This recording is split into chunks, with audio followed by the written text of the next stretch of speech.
Flick to link, a link to flick.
I'm a storyteller, and I would like to tell you a few personal stories about what I like to call the danger of the single story.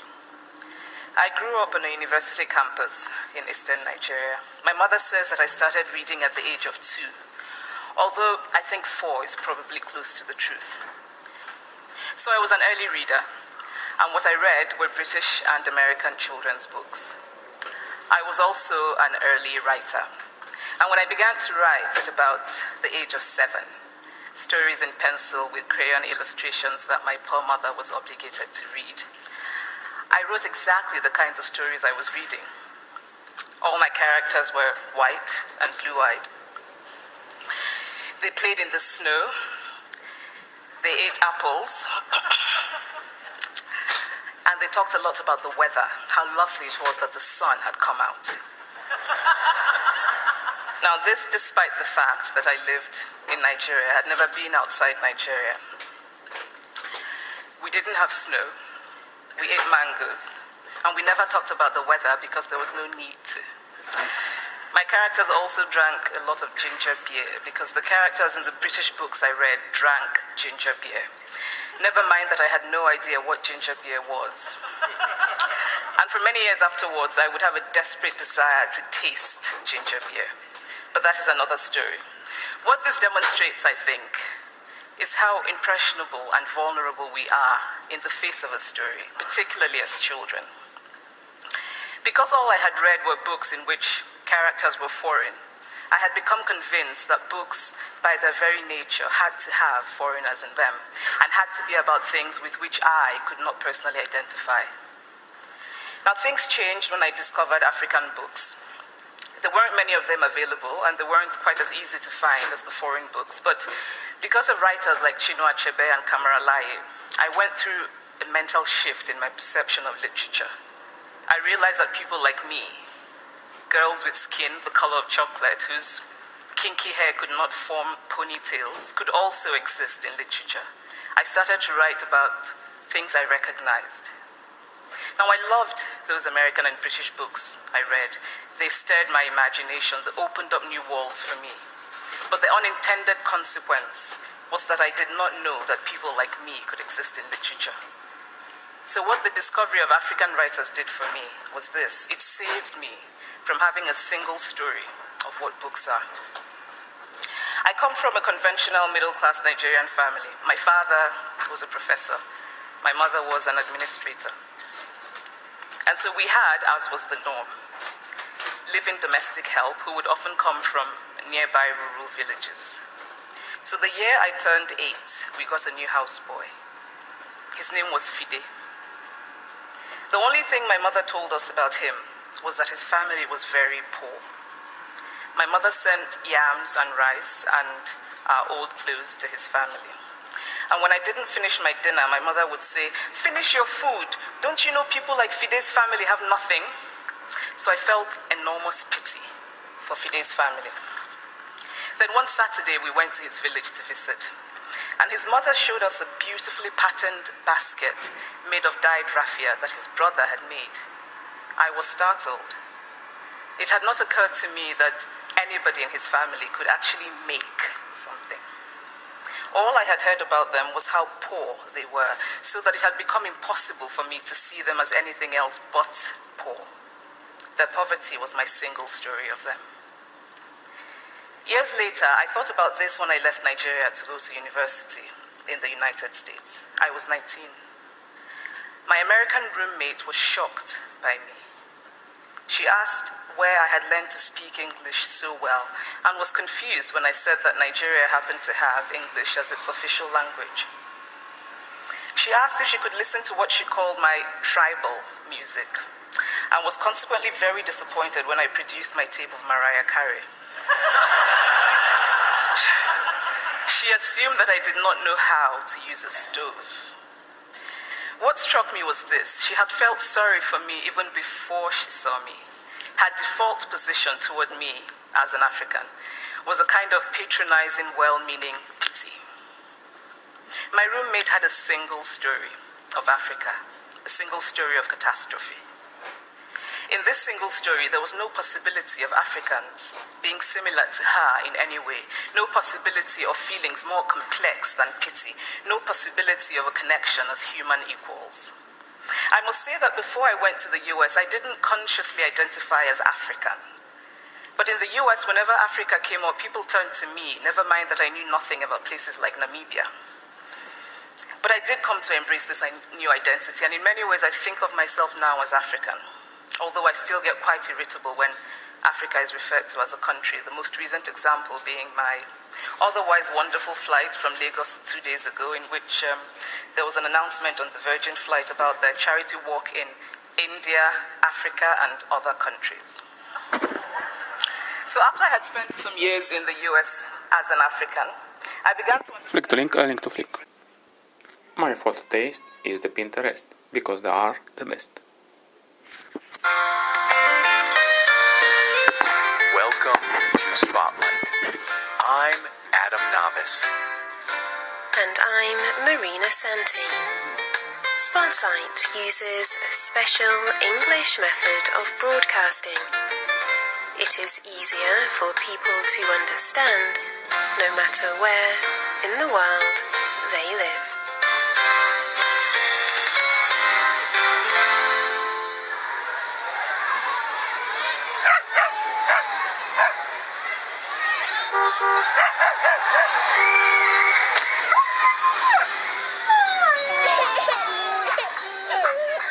Children know about death. They know even more than parents think. At a young age, children experience situations of death. A favorite dog is killed funeral passes by their home. A parent dies of AIDS. A brother is killed in war. Or a government leader is murdered. Sometimes death is far away. Sometimes it is close. But death is all around us. Today's spotlight is on talking to children about death. This is not an easy thing to do. But children need adults to help them understand death. They need people to listen to them. And they need people to tell them what they feel is normal.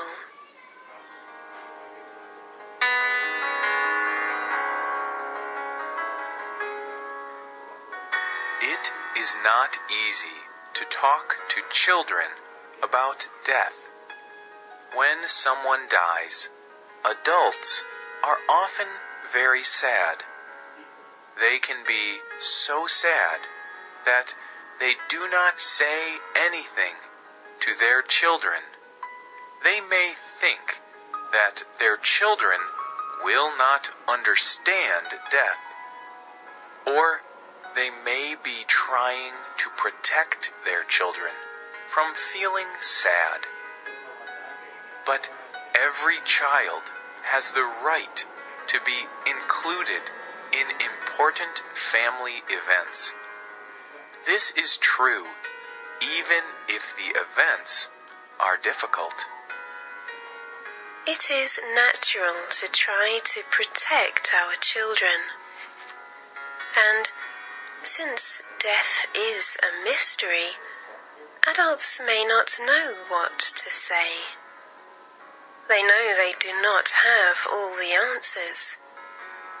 They also may not know how to answer their children's questions.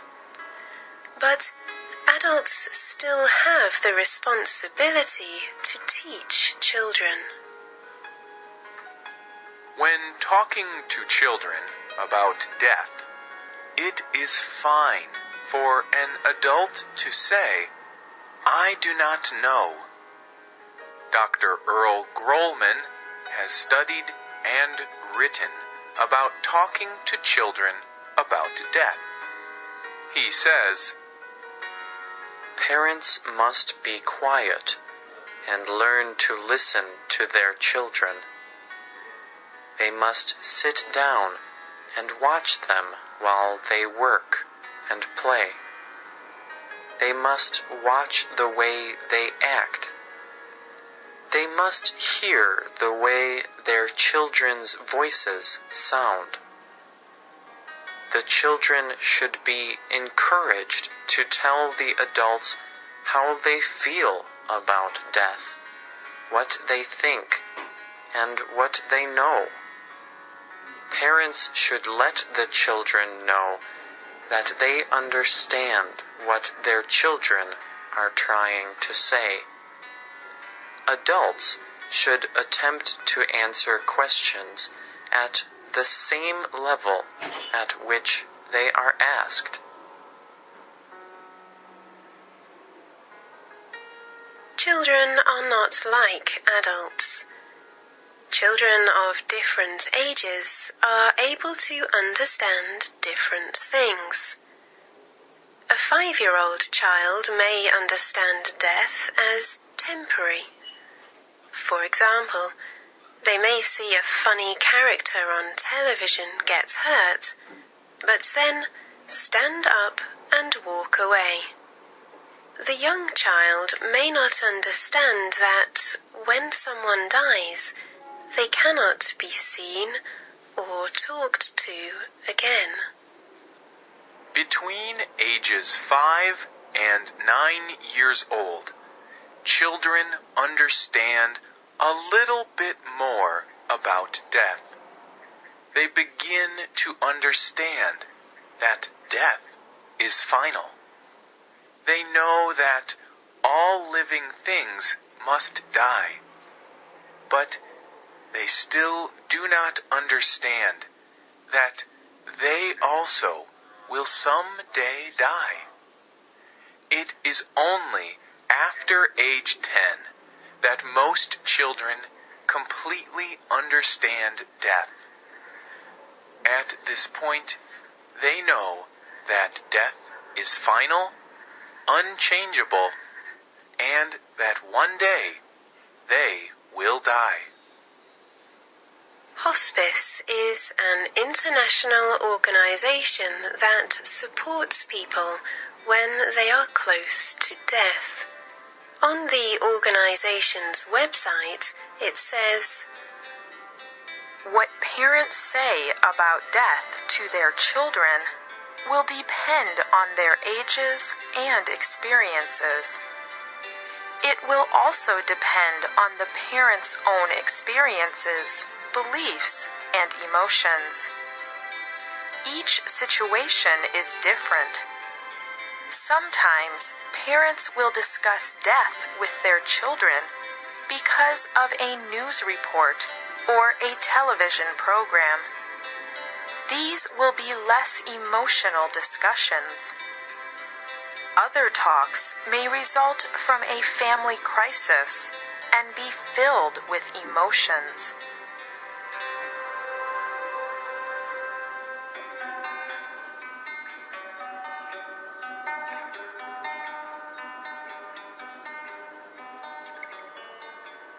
There are many things that people say to children about death. Some of these things lead to less understanding for children. It is important to avoid saying these kind of things. For example,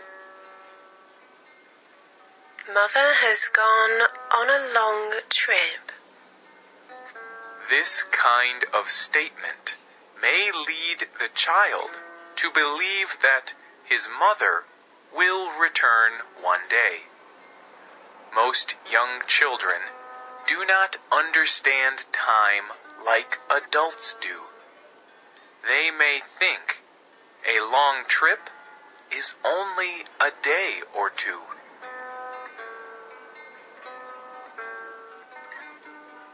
God took Daddy because he loved him so much.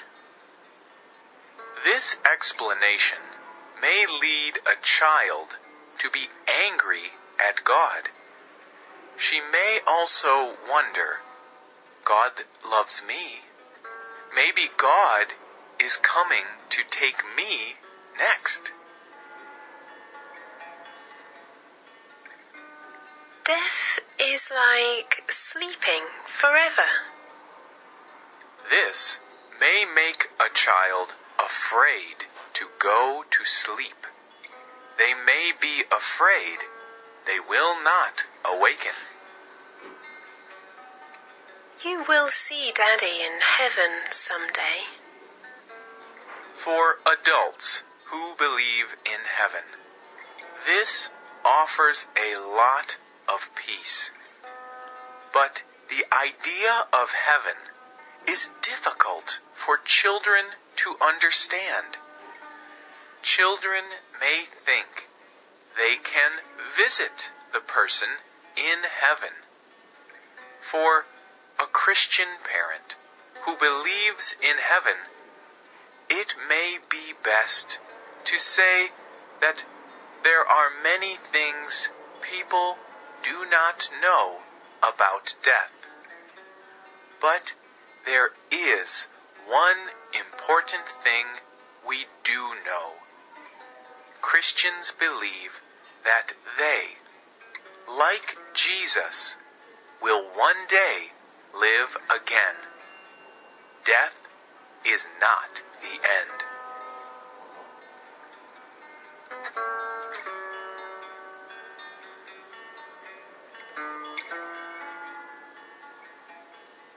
What are some other good ways to talk to a child about death? First, adults can encourage children not to hold in their emotions. Sometimes children will express happy emotions. Sometimes they will express angry or sad emotions. If they want to, children should be permitted to attend a funeral. But before going, parents should prepare the children. They should tell children what it will be like. And after the funeral, parents should talk to their children about their experiences. And later, after some time has passed, parents should continue to ask their children about their thoughts and feelings. But remember, the most important thing that parents can do is listen to their children.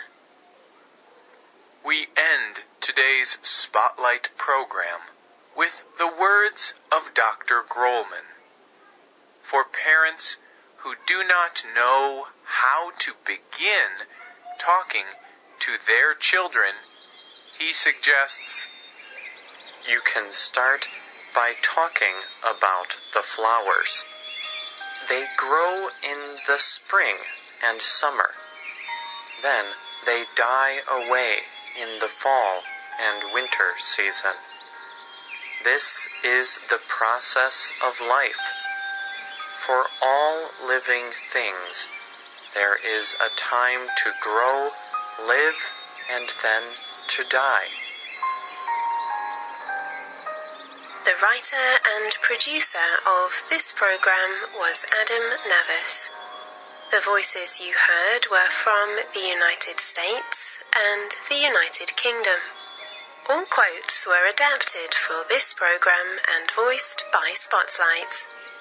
Computer users can hear our programs, read our scripts, and see our word list on our websites at www.radio.english.net.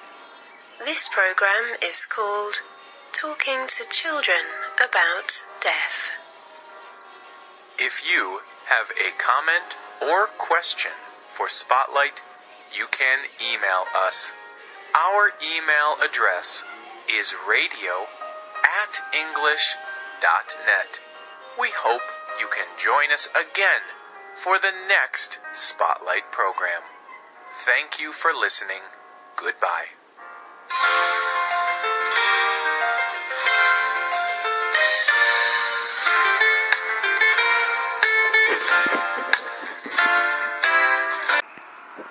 Flick to link, a link to flick.